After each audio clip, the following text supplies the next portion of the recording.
Paul. He's somebody that I look up to, and I'm sure a lot of you in the floor or sitting down, appreciate that he has chosen to come speak to us. So with that being said, I'm not going to keep you any longer. Please welcome Dr. Ron Paul.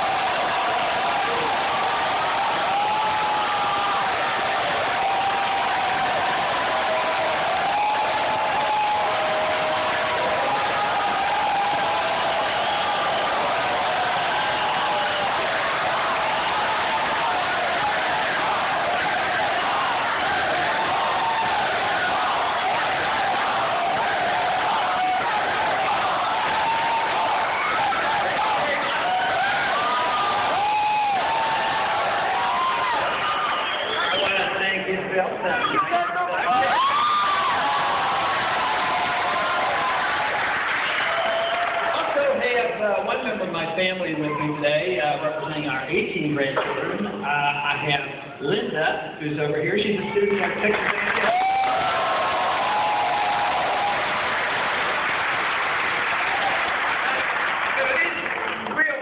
To have such a nice reception, because what you're really receiving is not me especially, but the cause of liberty.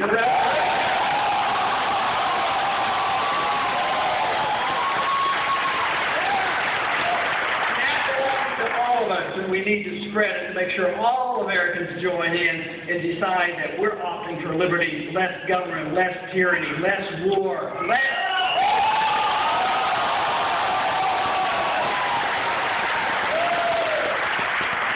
Unfortunately, we have a major task, especially you, the young people, the university students.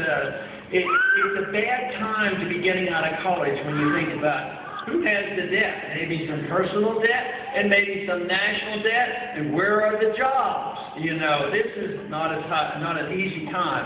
But the answers aren't difficult. If you figure out what caused the problem, the answers aren't difficult, because I am convinced that we have not had enough freedom in this country, not enough respect for private property, not enough respect for sound money, and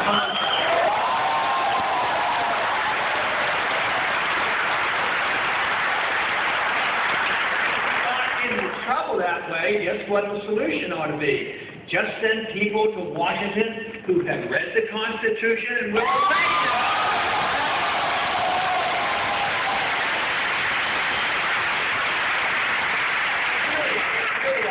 The gross version of the Constitution, and this idea that the Constitution is something flexible and you have to adapt to modern times without amending it. That's where the real problem is. But the misuse of the Interstate Commerce Clause, the misuse of the General Welfare Clause, the ignoring of the Monetary Clause, and the ignoring of the Fourth Amendment, the invasion of our privacy, the ignoring of the declaration of war, these are the things we need to remind the American people and all the politicians that we need to stick to our guns and obey the Constitution, and we will solve our problem.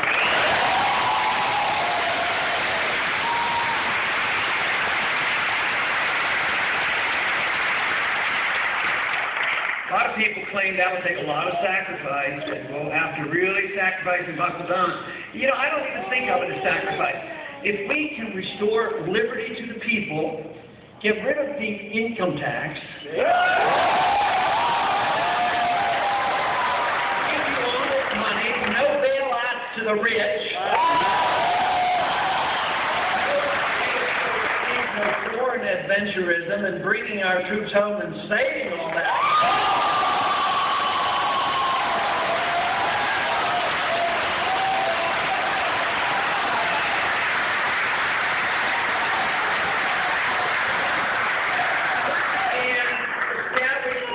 That protects our civil liberties, because that's how you bring people together. Not by dividing us and thinking of us in different groups and what privileges we get and no penalties for groups. If we can just bring people together and say we all should come together because we're individuals, we all should be have equal protection under the law.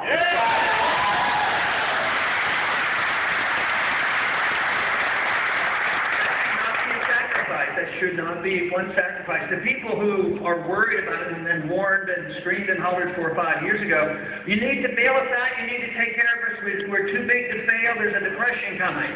Well, they need a depression. The guys have been living off us, but not the people.